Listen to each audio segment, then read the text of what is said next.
Welcome to the Karmic Mirror Podcast, brought to you by Fifth Line Studios. In this space, we unravel the profound wisdom tucked within the folds of the self-help world and present it to you in a way that resonates with the heart of the collective. Our mission is to seamlessly bridge the gap between esoteric knowledge and practical tools for everyday life. Whether you're a seasoned seeker or just beginning your path, join us and uncover the magic within and around you. Tune in and let the journey begin.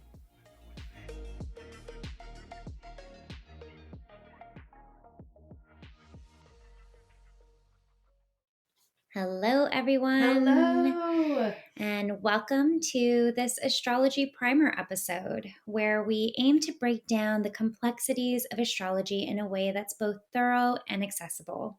So regardless of whether you're just starting out or you're pretty well versed, our objective is to provide a solid introduction to the fundamental elements of your natal chart so that you can use it as a practical tool of self-discovery. We'll talk about the what, why, and how of astrology and your natal chart. We're going to talk about your big three, which is your sun, your moon, and your rising, and what that means. And then we're going to share some practical tips to infuse astrological wisdom into your daily life. So that's what we'll be covering today. And just to dive a little bit deeper, why astrology? Why are we diving into this? Well, I think unless you're living under a rock, most people have just seen, astrology has always been a thing, right? And Michelle will get a little bit into the history of that soon, but we see it everywhere. What's the meme you were referencing the other day about astrology? Oh gosh, yeah. I'm that person that's like, what time were you born? I want to know. And I think it's so funny because I think about that meme of, Mom, what's my birth time? And then the mom texts back and she's like, don't talk to that girl anymore. Yeah. So I think it's really interesting. There's layers and layers of astrology.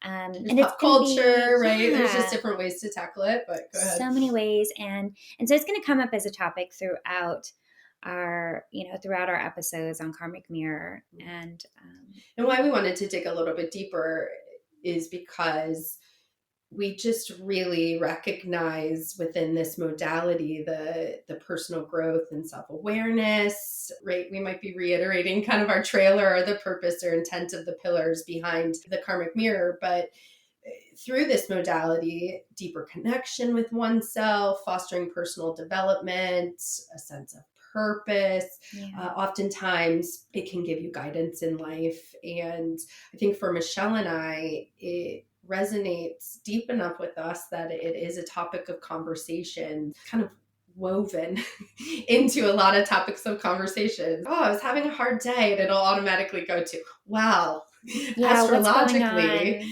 So we just really feel super connected to this topic, and we have seen the growth that has come and the support, and maybe that's lack of better words. There's probably a million you could insert adjectives you could support the why, but that's just a little bit high level for our listeners of why we thought it was important. And certainly for those who will continue on the journey with us, we will be talking about astrology a lot, most likely. And we wanted our listeners to have a place that they could refer back to best understand maybe some of the nuances within that realm and how it's impactful. Yeah, it's definitely like we said, it's a tool for personal growth. It's a cultural, a social tool to kind of navigate all things. And so I think it's really important to kind of touch a little bit more on maybe our own personal relationship or experience to astrology. So tell me a little bit about, what's your relationship to astrology? What does it mean for you today?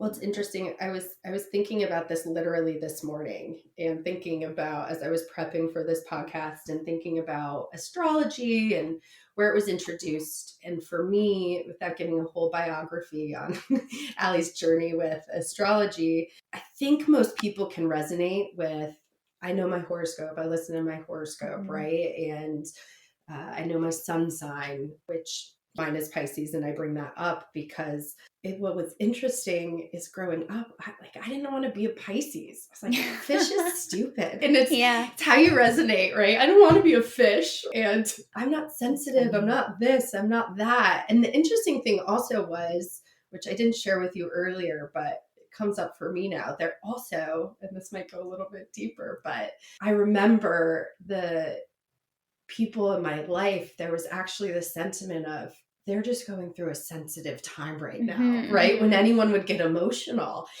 And I had this click this morning of saying, like, no wonder I didn't want to be a Pisces, because we were associating some of those traditional characteristics and qualities of a Pisces almost to be a negative one. And so I think while I like the esoteric, and so while I would often read into my horoscopes, it wasn't until I met you in our life coach certification where it was brought up more, and there was more conversations around it, and I got reinterested in it. And so I would say probably for the last 2-ish years, I have been diving a little bit deeper, I will say, and it's not a contest to win, not as much as you, but, have gotten more involved in what's going on astrologically, what my natal chart means to me, how that impacts my life, et cetera, et cetera. What about you? How were you introduced? How does that show up in your life, astrology? Oh my gosh. Well, it's funny, when your parents, something happens when you get your own place or you buy a house, and I feel like your parents start to dig through their attics and send you all of the stuff that they've kept for years for you. Literally last night, so side note, my dad said, have all of your old trophies. You want them? Like, what? Yeah, I'm going to put those in my house. Yeah. And I just avoid the question, and they're still in my dad's basement. Yeah. So that happened to me. I got a package, and one of the things was literally my birth chart typed up and stapled together on like typewriter typed up. That was super old. And so a friend of my dad's had kind of really gone through my whole natal chart when I was very, very young, and probably too young to understand it. That's so cool. It's super cool. Yeah. I try to save it and preserve that little piece of my history, but one of the dogs has already chewed a chunk out of it. But needless to say, I'm a Leo. That's my sun sign. And I think that naturally it's kind of led me to really embrace that sun sign throughout my whole life, and embrace the characteristics of Leo, and for lack of a better term, feel a lot of pride in that, which is very Leo like, right? And just kind of play around and have fun with some of those characteristics, like having really big hair naturally and feeling like, yep, I'm a Leo. That's very me. And so just really resonating with it so much. And even in terms of how I view myself in my professional life, feeling Would you say recent, or do you think you had pride at a younger age for being a Leo? Oh, Did you it's resonate always, with that? yeah. And I think maybe that's a Leo tendency too. I can't speak for every Leo, but the few friends of my life that are Leos or have strong Leo placements, I've kind of shared some similar sentiments of being so like, funny. Yeah, like F being a Pisces. Yeah, like I am not sensitive. I am not. Yeah. So I think I'm not the one that got the Pisces tattoo, or like right. Yeah. Anyways, it's interesting. Very Leo characteristics to own the Leo-ness. Really embracing it. Even maybe some of the more what someone would consider shadowy aspects, like being bossy or self-centered, I think never felt so negative. I mean, there have been points in my life where, maybe someone has called me out for, any of those qualities, and I've been able to kind of reflect on them, but I never felt a lot of shame or anything around them. I don't know what it is, but I really loved that. And then, of course, as I got older, I started to dig into astrology a lot more, and I'm just a real sponge for information on things that excite me, and astrology is one of those things. So I love being like a little whisperer in people's DMs that I know to send them things that really resonate with, whether it's their human design or their astrology. I just love to share information. It's so fun for me to be able to go down the rabbit hole and then share it with people in ways, to really deepen my own understanding. I think that's key for me and for a lot of people. So that's my kind of introduction to astrology. But we'll talk a little bit about what is astrology, right, in its most basic form. And I think while there's many different types of astrology, at its baseline, it is really the study of the positions and the movements of the celestial, or you can call them planetary bodies, and how they influence our experience, our human experience, how they influence the collective. And so planetary bodies being stars, stars, planets, right? So it's not just the planets, you know, the Yeah. sun is a star. And so we're going to get into that, but I'll talk just really quickly because again, for the sake of sharing information and things that I totally geek out on, I went down the rabbit hole of the history of astrology, and I find it super fascinating to connect the dots. And so astrology has been around since early second millennium BC. It was. I listened to a podcast today. They're like 25,000 years. Yeah, that's insane. It's wild, right? And there's so much. I mean, this could be multiple episodes, and they won't be probably. Yeah. But the earliest record of astrology is from the Babylonians, and they had it for about 2,000 years before what we know as modern day astrology. You know, the Babylonians named the first 7 planets, which are considered our personal planets, and a fun fact, I think, is that the astronomers in ancient Babylonia, which is modern day Iraq, really interesting is that the astronomers were also priests. And so it's really cool to see that today we look at astrology kind of like a science, because it is a science of mapping the stars, the planets, and their transits. But also it was looked at in such a more spiritual terms, right? The ancient Babylonians would climb up to the top of these kind of stargazing towers, and they would receive the divine message from the planets, and then they would share that guidance with kings, and that's how they ruled. It's really fascinating. There's a beautiful, and to like pop culture it and modernize it, we were talking about, there's a cool clip, and maybe we can try and find it and post it for those, but I think Megan Fox really leans into this modality. Yeah. She's not my personal best friend, but like from what I've read and what I've seen, right? And there is a cool snippet, and we should try and find it, where she talks about astrology, and she says, people think the sentiment, and this is not verbatim, but they don't quite understand, or like, I'm weird because I lean down this, but this goes back way further. This is how people used to live their lives. Yeah. And if people are going to raise an eyebrow to this is how I'm going to live life. Yeah. Which is just so interesting. True. And not only does it go back to ancient civilizations, but to many ancient civilizations. So there's so many different types of astrology, from Vedic astrology in India to Chinese astrology, the Mayans. And it's really fascinating. And like I said, too, I think this is really cool, is that, you know, the Babylonians named the first 7 planets, and they were named for their gods. And give an example of, you know, modern day, what we know as the planet Venus was initially named after the goddess Inanna. And I'm going to stop myself because I could go for this forever, but it's fascinating the way that they track the transits, that we know the planet Venus has, you know, every 8 years there's a cycle, and within those cycles there's 5 retrogrades. And so they associate it with the number 8 and 5, and there's ancient texts that go back, and it's just really, really cool. But for our podcast today, we're really referencing what's known as Western or traditional astrology. And so, you know, like I said, there's so many different types of astrology, but my understanding really lies within traditional astrology and whole sign houses, which we'll talk a little bit about later. I think it's so interesting. And I think, again, you were getting into, we're not going that deep today. Yeah. It's there's so much complexity to it, right? Much. And so many nuances. This really is a 101. I think we wanted to share the history and backgrounds behind it to help set it up and to help understand more about this topic. And you will definitely see through this podcast. I mean, Michelle's my go-to in an astrology. I just like, hey, this is in this house. I don't know what that means. Michelle just always will like respond back. Okay, here's what it can mean, right? And so I just want to welcome all listeners. If you're feeling, oh, this isn't my spot, as Michelle, like this isn't the right podcast for me to learn about astrology, hang tight.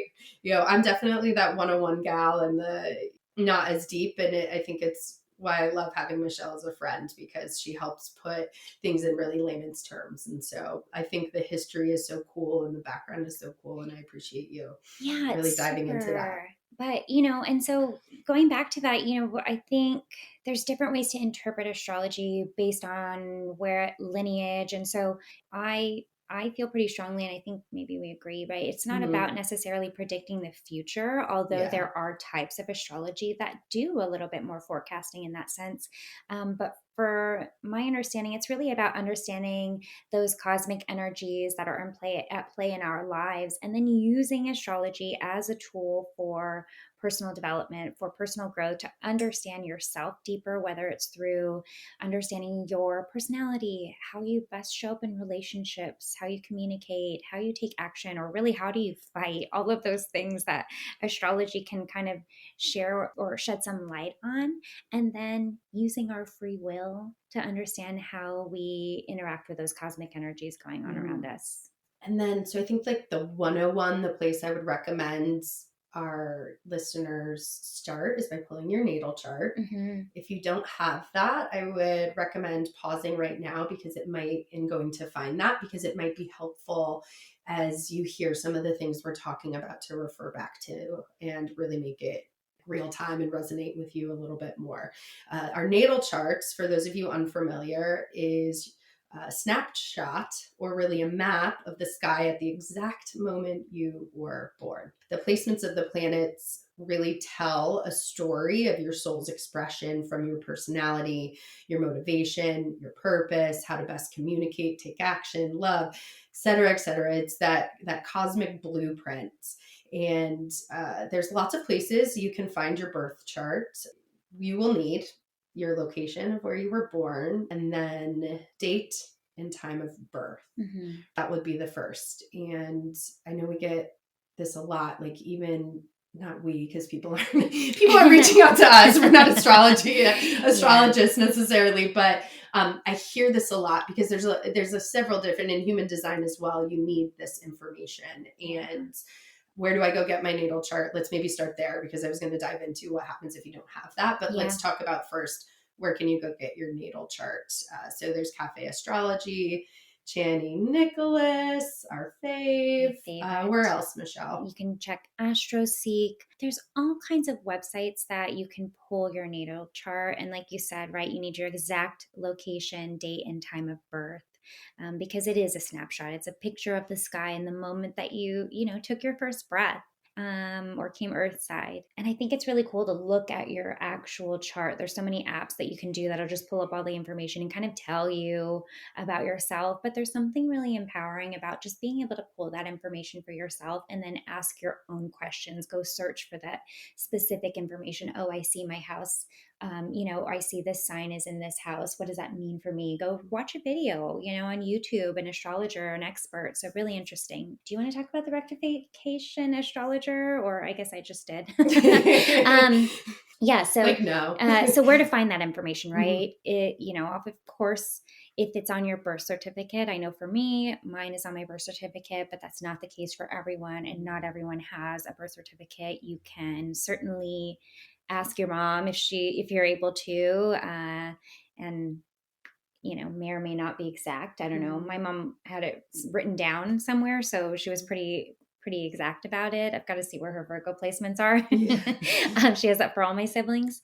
And like we mentioned, if you don't have that information, there are experts out there. They're called rectification astrologers. And what they do is they'll consult you based on your life's events, and they kind of reverse engineer to find your birth date, time, and the location. I think the other tip I would give, and this is just very personal journey, I was course, and I think it was astrology and human design. You need this information, and I was desperate to get it. Hello, like fifth line esoteric, wanting to dig in, and I was having trouble. It wasn't on my birth certificate. My parents both were giving me roundabouts times. And then when I was like, no, I need the exact time, maybe got a little offended. Like, well, I knew it was in the evening. I was like, no shame. I just really need the exact time. And maybe getting creative. I share this just because it's helped a couple of my friends. I literally text my mom. I had a ping come to me and I said, do you have a baby book? Do you have a hospital band? Mm, Do you have, yeah. and within 2 minutes, she literally sent me, it was the piece of paper that was in my bassinet.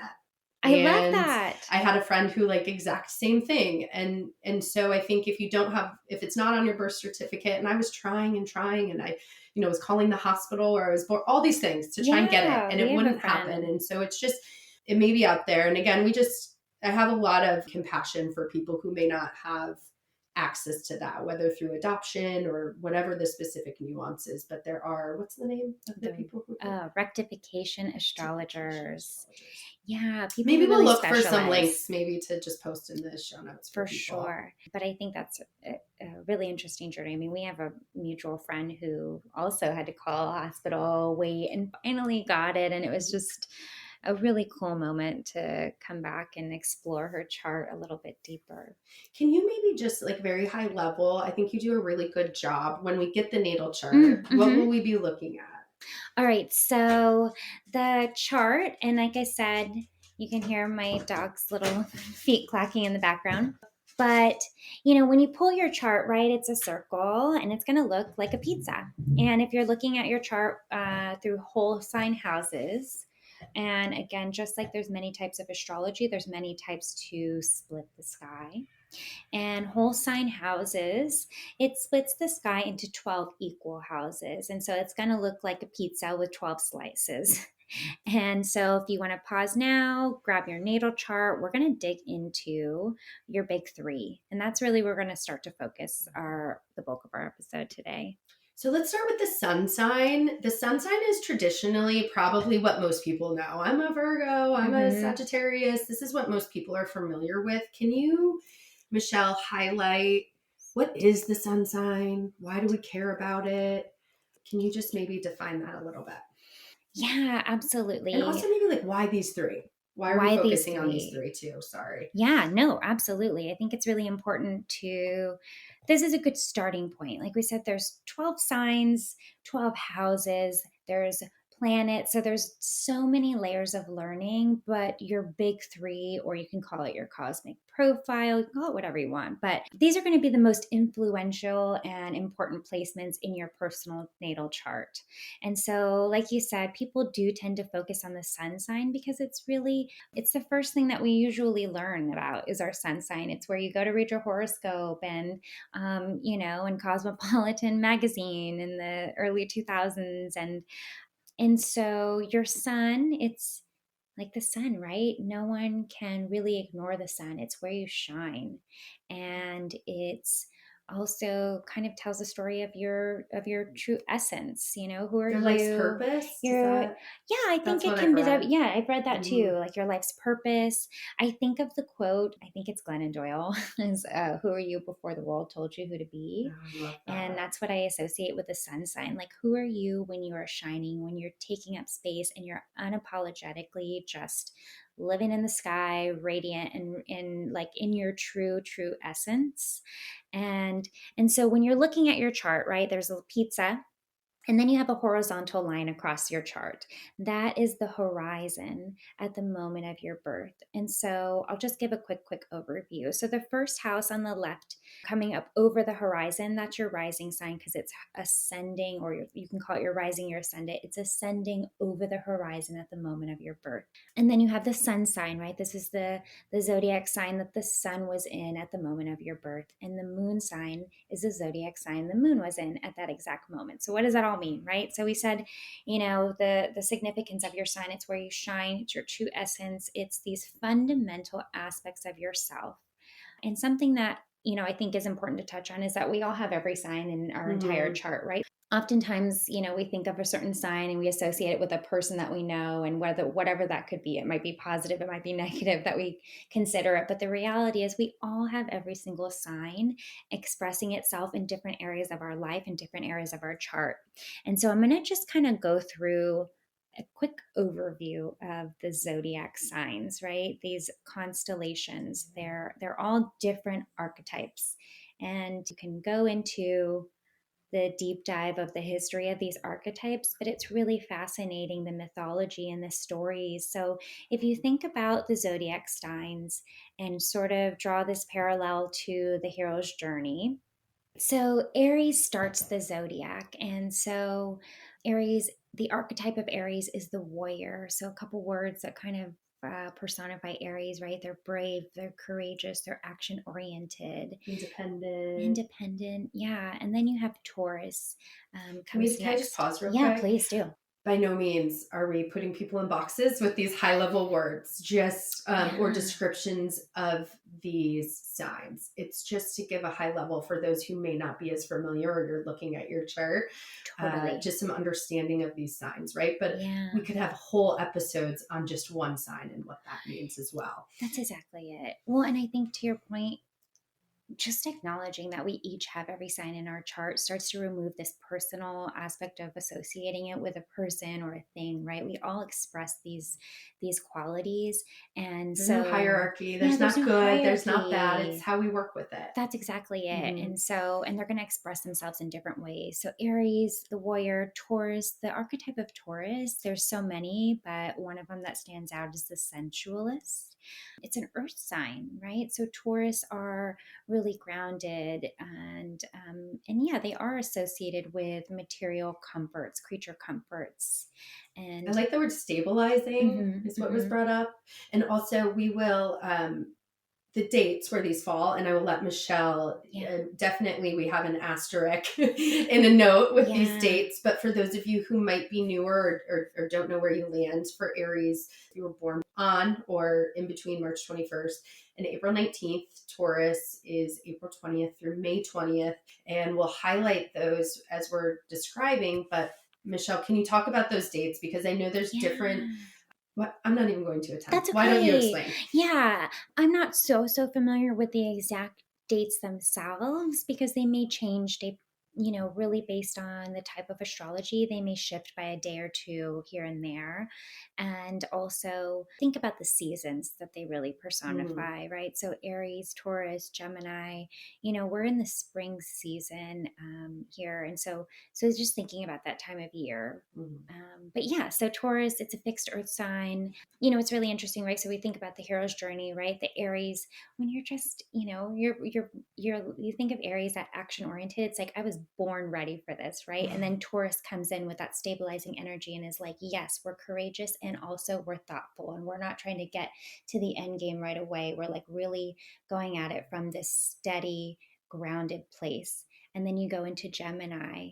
May Do you want to? 21st, Yep. June 20th. Perfect. Mm-hmm. So one of the That's where I'm bringing the archetypes. skill set team. That's exactly. I'm Yeah, like, yeah, I got yeah. the dates. I may not have It's all of the perfect. expressions. I mean, I know from Gemini, communicative, curious, share more. That's exactly. Many people associate it with the twins, right? And I want to think of it as another archetype as the messenger or the storyteller. Curious is a big word, talkative. Those are all really big words that describe Gemini. And so when we think about the twins, it's almost like this.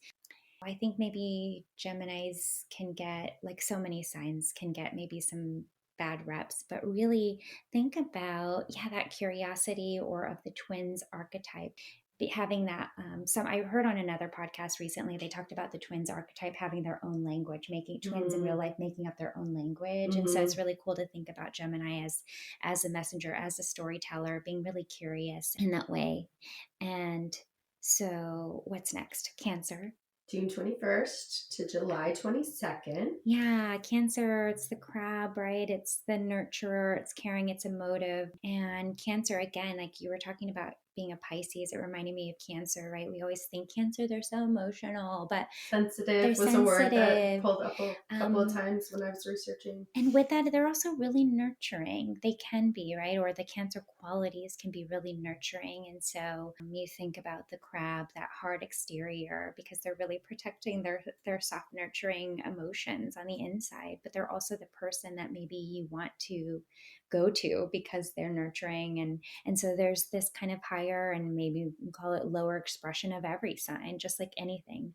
All right. So next, my favorite, just kidding, is How very Leo. Leo of you. Leo, July 23rd to August 22nd. Yeah, so Leos, they are, fire sign.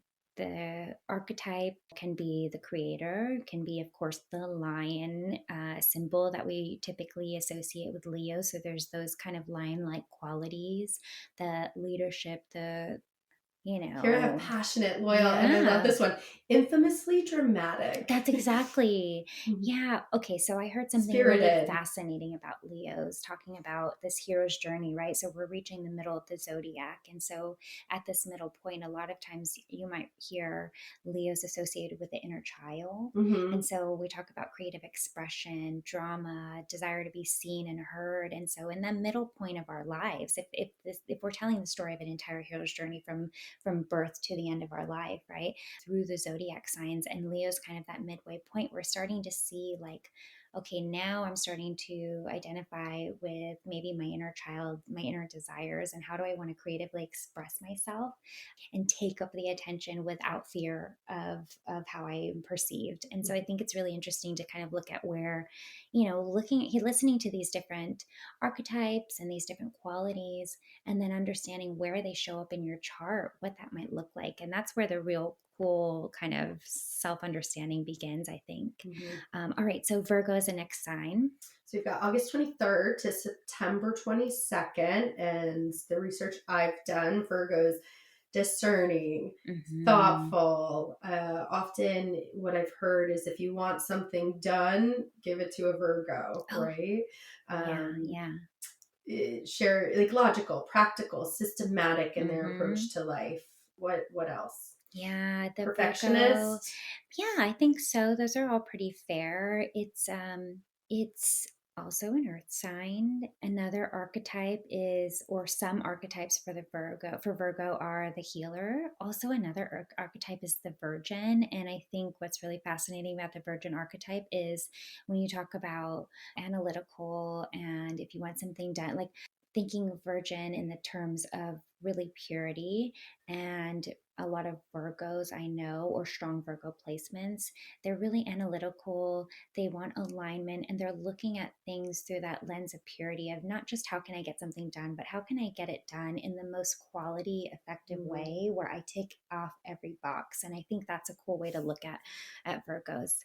Says goddess of wheat and agriculture, right? This is like the Yes. archetype. So an association that speaks to Virgo's deep-rooted presence in the material world. Again, that earth Yeah, sign. totally. So then Libra Libra. comes next, Mhm. September 23rd to October 22nd. What do we know about Libras? Yeah, well, I think the number one thing people tend to associate with Libra is that kind of symbol of the scales, of the balancing Mm-hmm. scales, and and Libra is the sign that is associated with being the balance and harmony and weighing the scales. Are things fair? Is there a sense of justice? Libra is also ruled by the planet Venus, so it really appreciates love and beauty, and with that comes harmony. And so another archetype for Libra is the diplomat. It says like Libras are obsessed with symmetry and Yeah, strives to create equilibrium in all areas of life. totally. Win-win situations for Yeah. everyone. Social, likable for other ones. Very I much. know there's somebody out there right now who's like, I know a Libra, and I don't like them very much, right?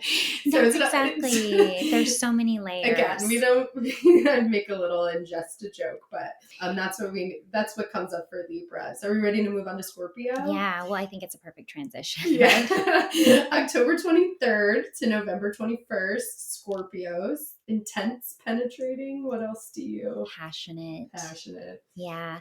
Okay. So one of the archetypes, right, or the symbol for Scorpio, of course, is a scorpion. And talk about signs that maybe get a bad rep. And sometimes I wonder if it's, as we get through the zodiac, as we get, Libra is all about harmony, balance, fairness. And then you go into Scorpio, and it's kind of, if we're looking at it through the lens of a journey, it's like, okay, now I've started to understand like harmony, what balance looks like, and win-win for everyone. And then in your next phase of evolution, it's like, all right, well, I want deep soul level transformation Hmm. now. I want intensity and passion. I felt the balance, and I'm now I'm loving, going I'm getting in. so lit up how you're talking about this hero's journey. We've never It's talked really through this cool. before, but it's really interesting. And I'm sorry I just cut you off. But No, again, so we think that, please. could you repeat that for, Yeah, well, yeah. thinking about, this evolution of a person or a soul going through the signs. And so, Scorpio, we're in this point of our lives, like where, Scorpio is associated with soul deep transformations. And so you might meet Scorpios where you do feel you're like, oh, this person's so intense. Like they always have to go there off to the deep end. Well, that's kind of the expression of Scorpio, right? And the point in the journey that we get to is that transformation. It's almost like you can look at your life's trajectory too and think about at what point in your life, not everyone, but I think a lot of people might relate it. Like, when do I reach that point in my life where I'm starting to like level up, or I'm starting to really unearth my own, issues and challenges and whatever that means. But I think it's really cool. Scorpios, just as they're intense and passionate, right? They're also super perceptive, because now they're like really seeing you. They're seeing people. And I think that's part of the intensity. And maybe that's part of what people associate with Scorpios, and maybe there's a little discomfort because it is uncomfortable when people can really see you.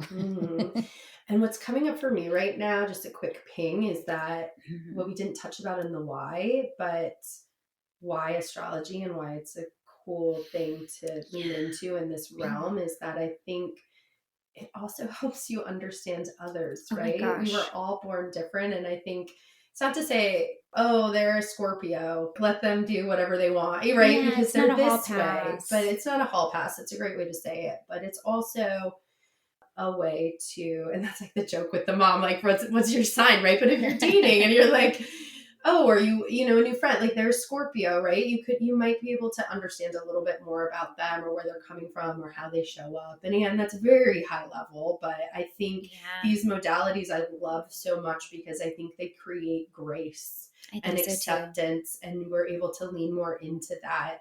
What if we looked at everybody as if they had the most positive intent, right? Yeah. And I don't know, I just think it's really cool. So I just wanted to lean back to that why. And it's super cool to understand yourself better, is to start to open the door for understanding other people and have more, just be able to hold space for people to just be and show up as they are without trying to put them into a box. All right, so next sign, Sagittarius. November 22nd to December 21st. All right, so top words that come up for Sagittarius: adventure is like the number one word I hear. The archetype of the explorer. Positive. Optimistic.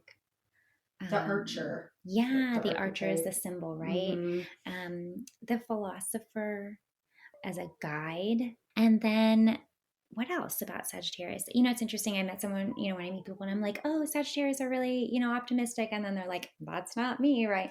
And so it's really cool to, again, see how it's expressing, right? Because there's different aspects, right? Different things. You may be really adventurous. You may not. I think it's really cool to see. Yeah. So then what I have here is, it's that archer. So it's Sagittarius launches its many pursuits like blazing arrows, chasing after geographical, intellectual, and spiritual adventures. And it's the last of the fire sign on that zodiac journey, right? Probably that hero journey is what it was saying. Totally. Yeah. Okay. So we won't get into this in depth, but you think about, like you said, it's the last of that season or of that fire signs. It's a mutable sign. So it's like really closing this chapter up. And yeah, I think that's a really cool way to describe it. All right. So next sign, Capricorn. December 22nd to January 19th. All right. Capricorn is another earth sign.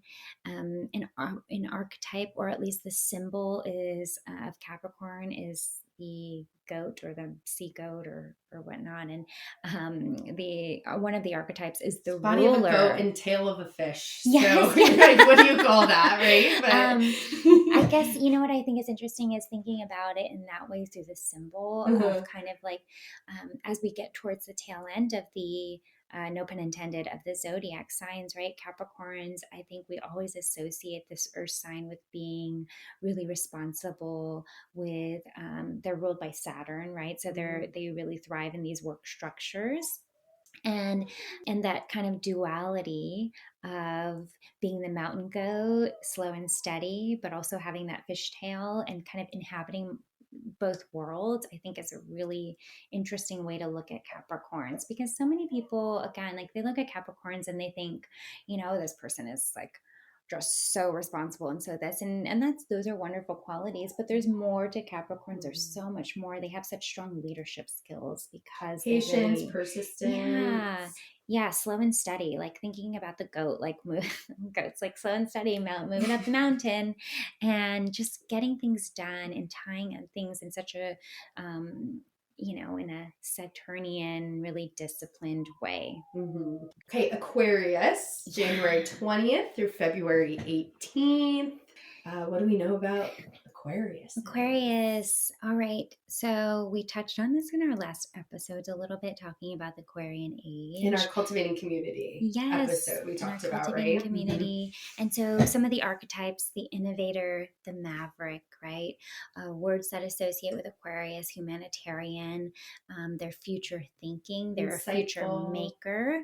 Yeah. And Innovative. innovative, and they're all about the collective, right? So when we talk about future maker, future thinking, innovation, humanitarian, it's because they're really thinking about the future and the collective and creating ways for that. So Making the world a better place. Yeah, absolutely. Sometimes I always hear the word weird with Aquarius, because when you think about future thinking, sometimes the rest of the world isn't quite caught up to that way of thinking. And so it's really, up to Aquarius. And again, back to that hero's journey, we're really the second to last sign of the zodiac. And so as you get through your hero's journey, right, you go through your own struggles, you go through your own inner child unleashing, and then you go through your own deep soul level transformations.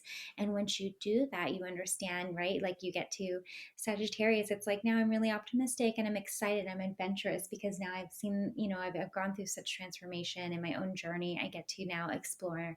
And then Capricorn's like, yep, and this is how we're going to do it, and we're going to stay the race, or we're going to stay the course. Steady, and then Aquarius is like, well, now that I've learned all of this, what can I do for the collective? How can I take those learnings and transmute it to the future creation, right? And then, so really fascinating. Did we talk about the dates, I think?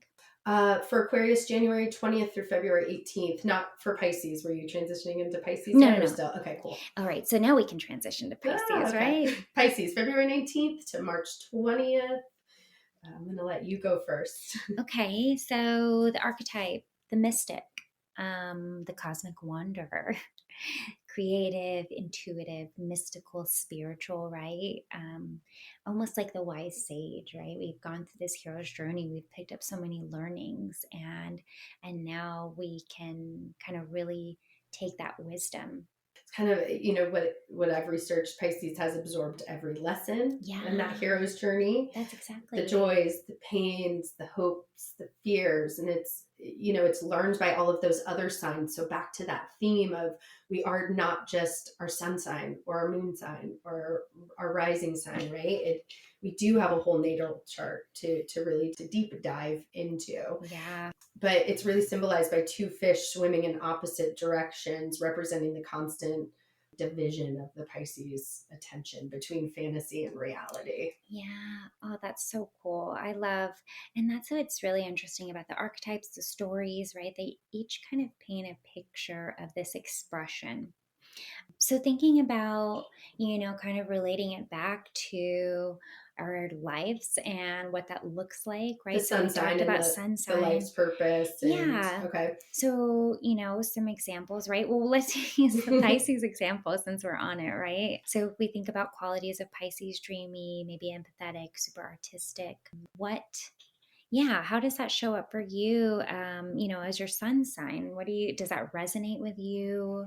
I think I've been leaning into the Pisces more, that I've been learning about astrology. And I think the duality between the reality versus fantasy, I think, and this is probably a topic for another podcast maybe, but understanding myself more and learning more about Pisces, when I think about, and I already touched about this, like sensitivity, I didn't view that as a good thing growing up. So now that I'm really in a place that I've done a little bit more work, now I'm able to lean into, and I know I'm a highly sensitive person, and I work more towards, how does that benefit me in my life? And so where I see that coming up a lot is just connecting with people deeply, emotionally. We talked about in our cultivating community episode, we don't do high level. We love the deep. I don't know. I think like sometimes it's really hard because like, what am I going to say? Oh, I dive into the I'm ethereal, right? What comes up is for Pisces, it's like, or especially for the sun sign, it's giving yourself permission to be these things, right? Like when you talk about, that association with being sensitive in the beginning.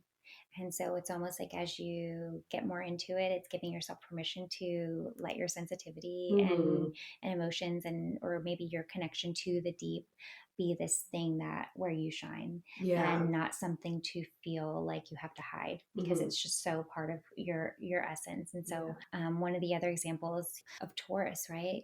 Sun in Taurus, a lot of times people associate materialistic kind of, or loving nice things, luxury is right as like a negative thing. And so a lot of times people I know who are Taurus or any Taurus placements, it's like giving yourself permission to say like, no, it's okay. I love what I love. If I love finer things in life and I want to have luxury, I don't have to feel there's something wrong with that. I get to really shine. And like you said, like, how does this show up and how does it support me? Or how's it, really highlight all of these wonderful things about myself? It's just self-awareness, So let's talk a little bit about the moon sign, right? That's the next one, I think. So you should, depending on the chart you pull up, you should be able to find your moon sign on your natal chart as well. And just maybe high level, your moon sign is, Michelle? My moon is in Taurus. Okay. And what about you? Mine is in Aries. Okay. Very different. Yeah, very different.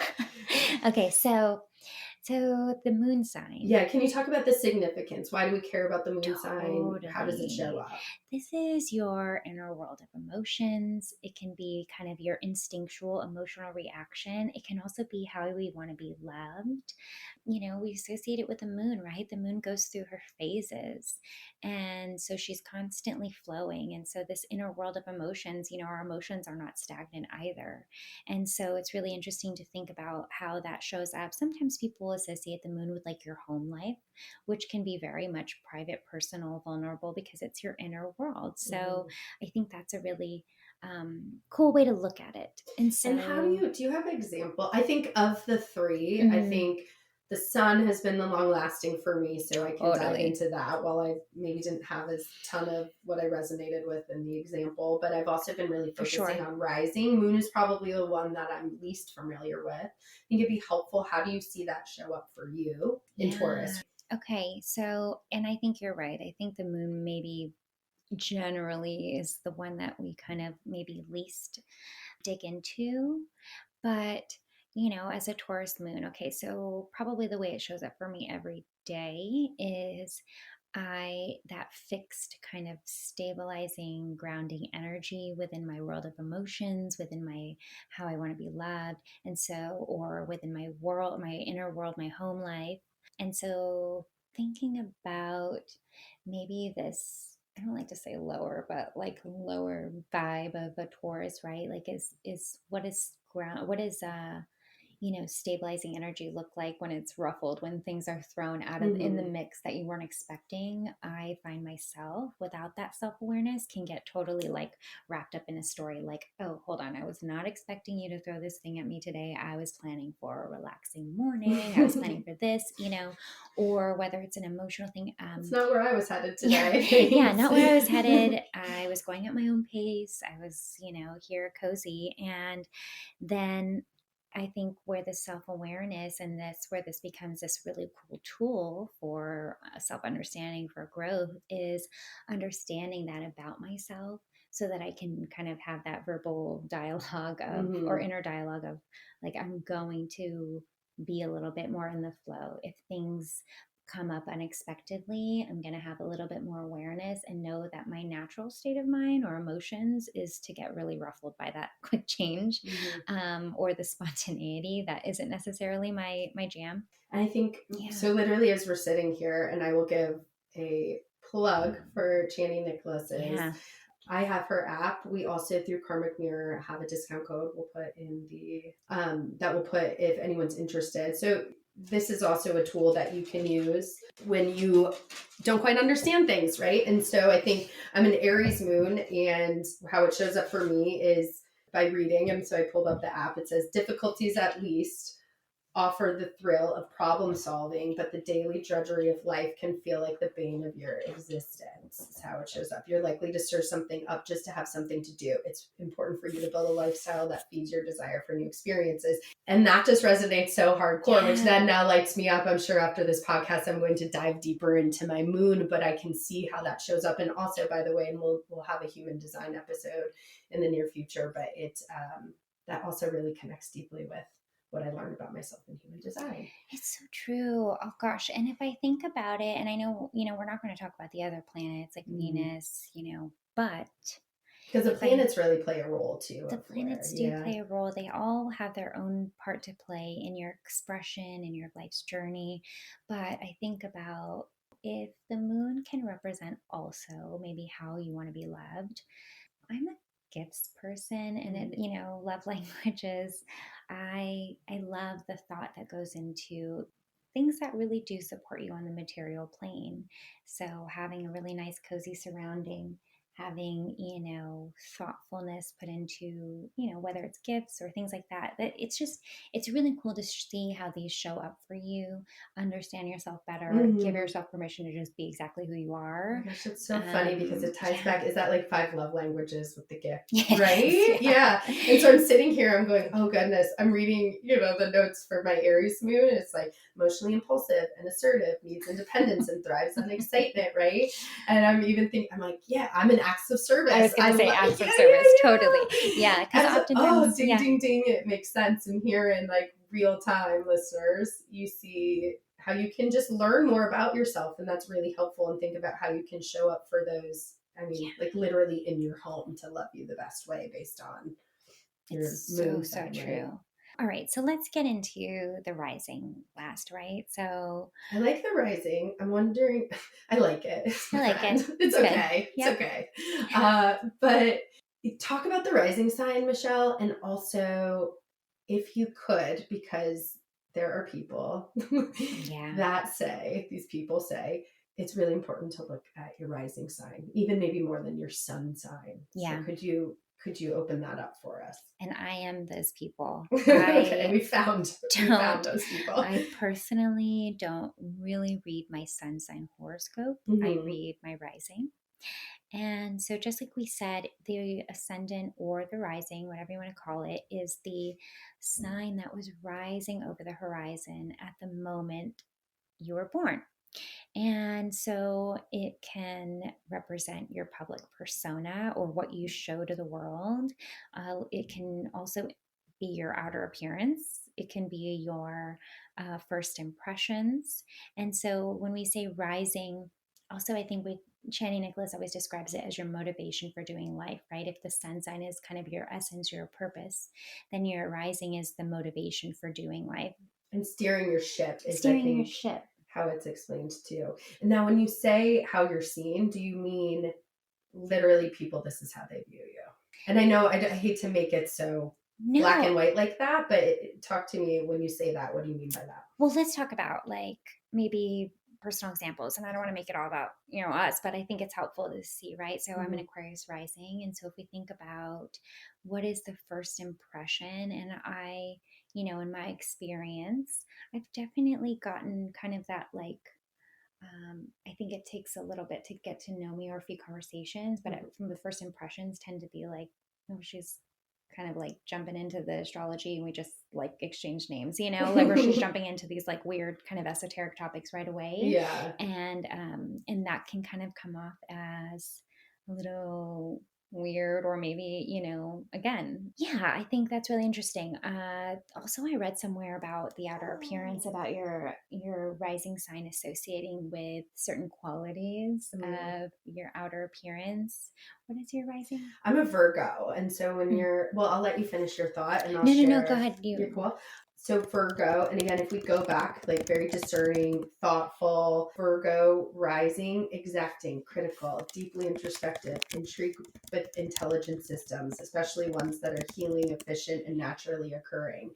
And so a real life example, as I was diving into astrology of how this shows up professionally in my career, I've gotten a lot of feedback of, and this like simplifies it, right? Like you always pull out the problem, you're right. And so I've had to adjust in corporate America, not being the person who has all the problems. And so that's obviously, a different way that people would view it. It's not always viewed that way, but the reality of it is that my Virgo is showing up. You have a problem. If you have a problem, I will solve it. And it's like, I'm not looking at the here and now. I'm looking at, the month from now, the year from now. And, Michelle, you can probably talk, even just in this podcast planning, I'm like the details, Totally. the efficiency, what can we do in the future? And, understanding that about myself, it resonates really hardcore. And I think it also takes some of the shadow or the shame around those things away. And that's not to say, of course, I'm adaptable, mutable, fish, Pisces, right? Yeah. To be able to work better within those roles. But just understanding that my brain will always go there does give me a little bit of a relief, because sometimes it can feel exhausting. Like, why can't I just go with the flow?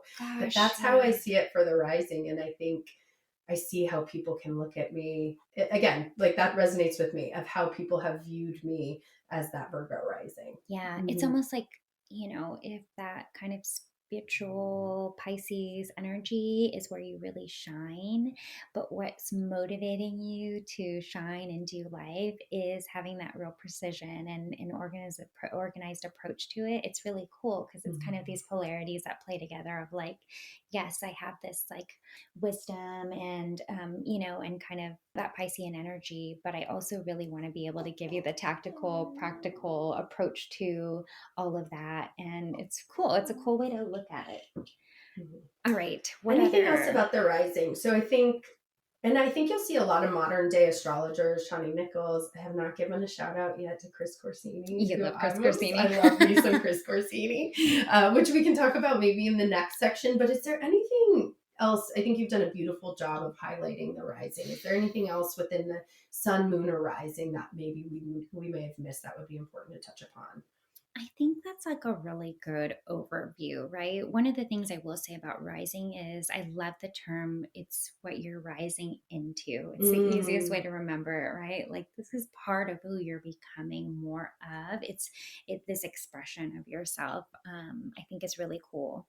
All right. Let's dive into infusing astrology. What might be some suggestions? And I think suggestions also come in the form of how you've incorporated or infused astrology into your life for self-growth, self-love, self-healing, all those good things we love to promote here on Karmic Mirror. Yeah, well, we touched on the one big one for me personally, and I think for you too, which is just like reading your rising sign. Don't just read the sun sign, read your rising, and maybe even read your moon sign and start to think about how does that show up in your daily life? What does that mean to you? And how does it resonate or doesn't resonate? I think that's part of the exploration, is not saying like, I'm going to learn all these things and take it at face value. I'm going to dig into it and understand what does it actually mean for me and how does it show up in my life? I think is really cool part about looking at more than just the sun sign. What else? I'd be remiss if I didn't, just like social media. And I think it's because I follow people astrologers that really resonate and speak to me. Totally.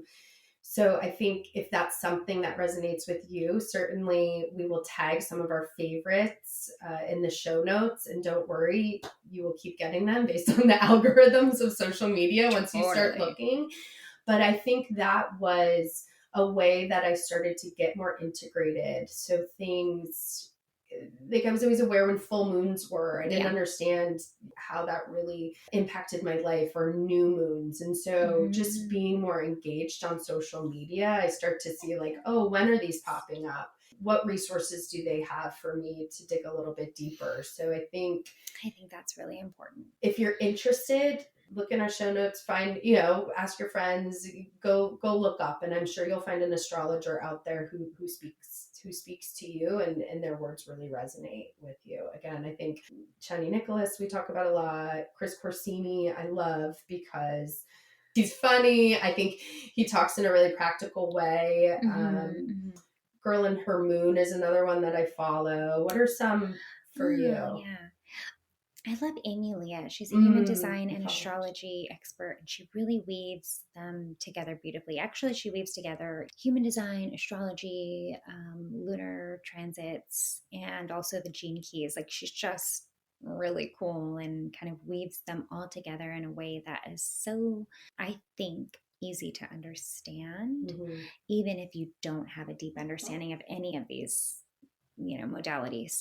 What else? You work through and again, we could do a whole episode on this, but you also, if I'm not mistaken, there's something with your days of the weeks, or that's more planets, but I still think it's relevant. We don't have to go too deep, but that's how you integrate into your life. Yeah, each day of the week is represented by one of the planets, and these are the personal planets, which are the first planets that we really named, not we, that were named.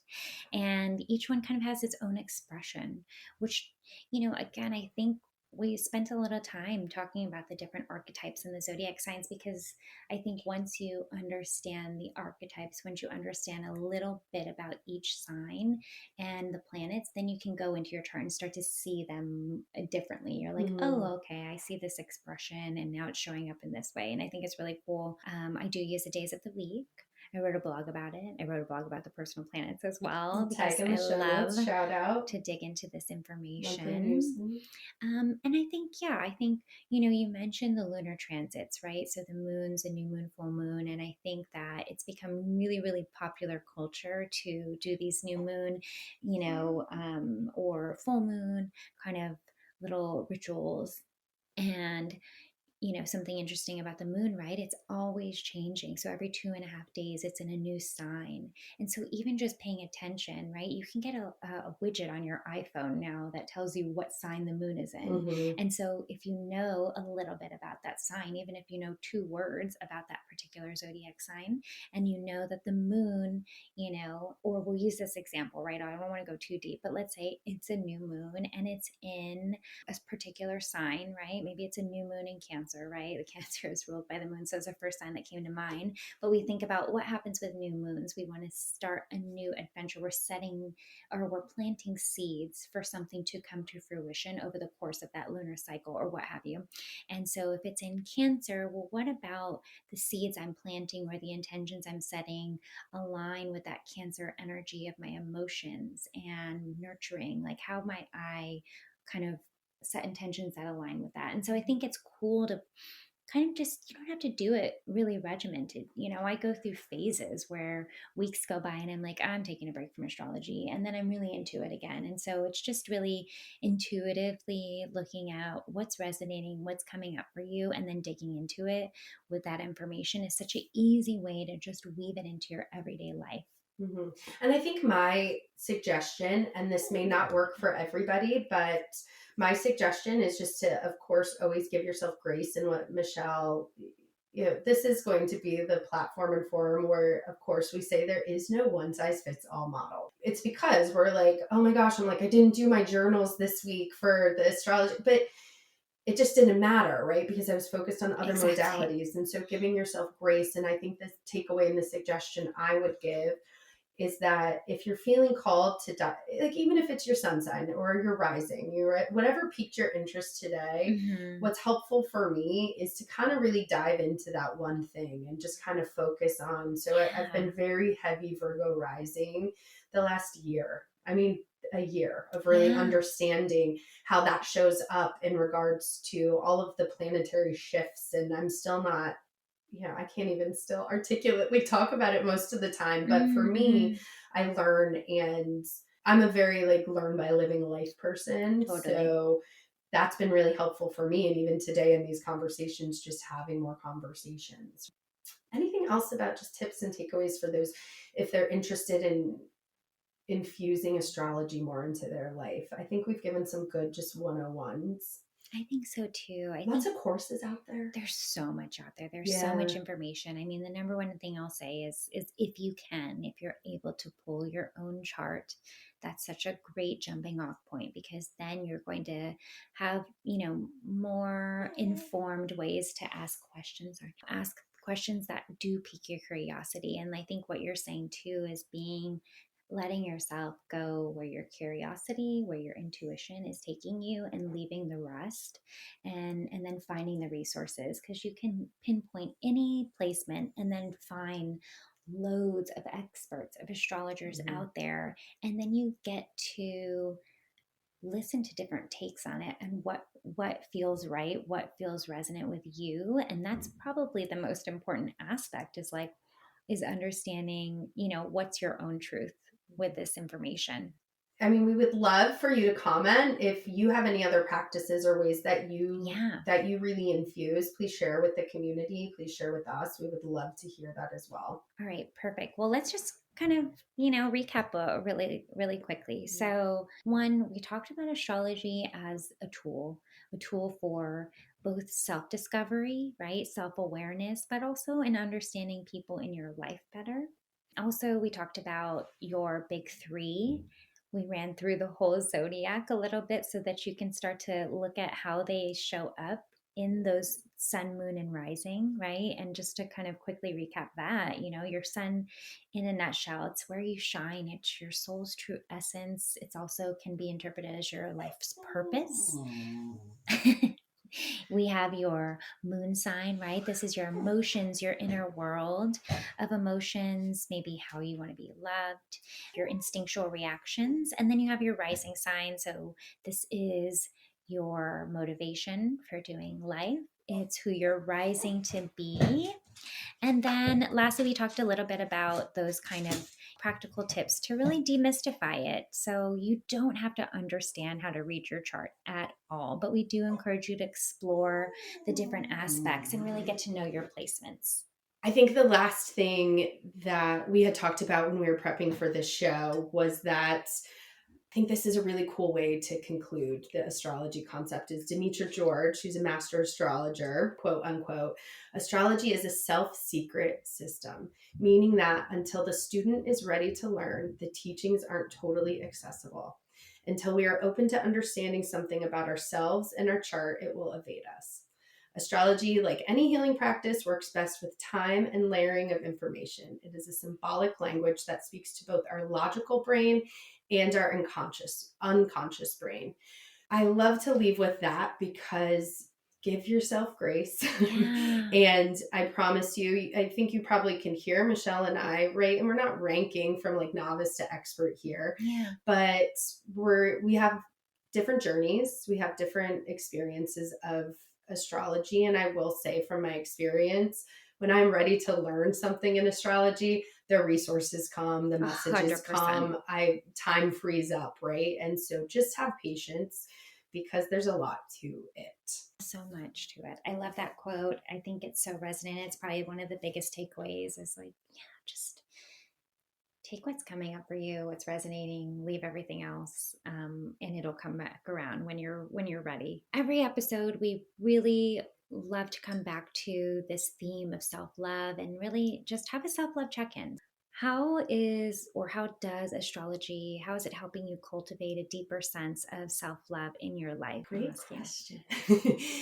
So with our self-love check-in, what comes to mind for me is I think I've really gained a deeper sense of self-love. And again, we could go down a real rabbit hole here. But when I look at my sun and my rising, they are polar opposites on that spectrum. And so if you look up our explanation of Pisces and you look up our explanation of Virgo, in the past, it's felt very challenging. And I think sometimes it does still, because they do feel so opposite. And I want to give a shout out to Era Society. I took a energy cleansing workshop. And while I was on that, I kind of put in the notes, I'm a Pisces sun and a Virgo rising. It's a doozy. And the founder of Era Society really said, nuh-uh, that right there, that is your blessing. That is your skill. That is your strength. That is what will make you resonate with more people, right? Like these are gifts.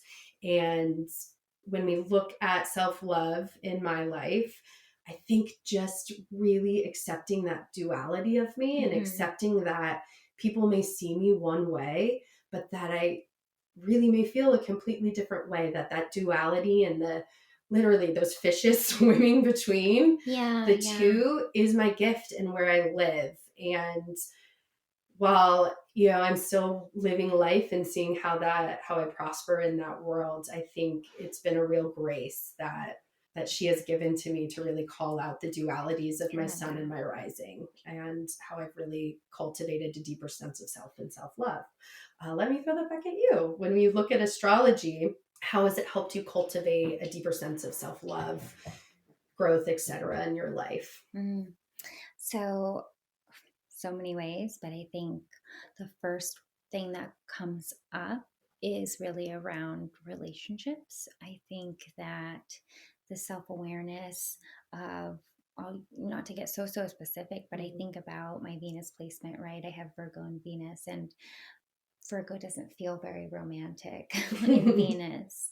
And I think before I had that understanding, I really felt like maybe there was something wrong in the way that I showed up in relationships. Maybe it lent too much to this kind of like, what is it, detachment or whatnot, or just kind of looking to, I don't know, I don't want to say fix, but really looking analytically at a lot of my relationships, in particular romantic relationships. And I thought there was something really wrong with that until I started to have that self-awareness of it and look at what about that is really supportive and helpful. And also just giving myself, again, grace to say like, okay, I am not the person that's going to be, or my natural state of being in relationships isn't necessarily what I'm seeing on romantic television shows or whatnot. And it's not that that's not capable for me. I'm certainly very much able to cultivate that within myself if it's what I'm feeling in the moment. And also maybe just having awareness that maybe when I am more comfortable, I need to have that structure, that stability in place, or that Virgo to feel safe to. Well, I'm sure in relationships, people have probably told you that that's not the way to be too, or maybe like called out, negativity around those components and right. And you looking into your chart, like, did it click and you were like, totally. Oh, Gave me more permission and grace to be like, okay, I'm not a fault finder. I'm not looking at how can we improve this, about all of these things. It's just where my brain is going or where my heart is going. It tends to be a little bit more objective or analytical. And I think about self-love, that's Toby. I have thought about, just how it's shown up for me of being able to give myself permission to not overthink it, I guess is what I'm saying. I got distracted because my dog was howling in the background. Maybe we should just shout out dog lovers. I think please give us some grace with this episode as we are newly podcasters and there may be some dogs in the background, but we hope it's not too distracting. But, yeah, they want to be in the episode. They want to talk. But I do think, I think just the self-awareness ties so closely to self-love for me personally, because it just gives me that permission to encompass all of the different, like you said, maybe it's the opposing aspects that feel like that, like tension between the opposites of your own very existence. And so having that self-love for this part of myself that shows up a little bit differently in relationships, and not differently, but shows up exactly as I'm meant to. Yeah. And I was going to say, don't use that word different, right? Because society or people, there's so many reasons people would say like, that's weird, that's different, you shouldn't do X, Y, Z, right? But I love that. Well, and embracing it, right? That's Aquarius energy too. Being a little bit of a weirdo, I'm totally being cool with it. And we'll dig into other aspects of astrology like Chiron, other placements at some point in the future, because I think they all play together. They all kind of tell this bigger story. And I think that's really cool. All right. Well, we hope you enjoyed this conversation as much as we did. Until next time on the Karmic Mirror, take care, beloveds. We hope you enjoyed the conversation as much as we did. If you resonated with what you heard today, join us in this vibrant community of seekers, dreamers, and creators. Find us on Instagram at Karmic Mirror Podcast and stay connected with us for additional content, updates, and more. We love hearing from our community and engaging in conversations. You can catch all our episodes anywhere you listen to podcasts, so make sure to subscribe. And if you really love what you're hearing, we'd be so grateful if you would leave us a 5-star review or share with someone who might benefit from our content. Your feedback means the world to us. As we bid you farewell, we encourage you to embrace the ever-unfolding story of your life. Life's too short for a one-size-fits-all approach. Remember, your path to flourishing is uniquely yours. Until next time on the Karmic Mirror, stay true, stay curious, and always be kind to yourself.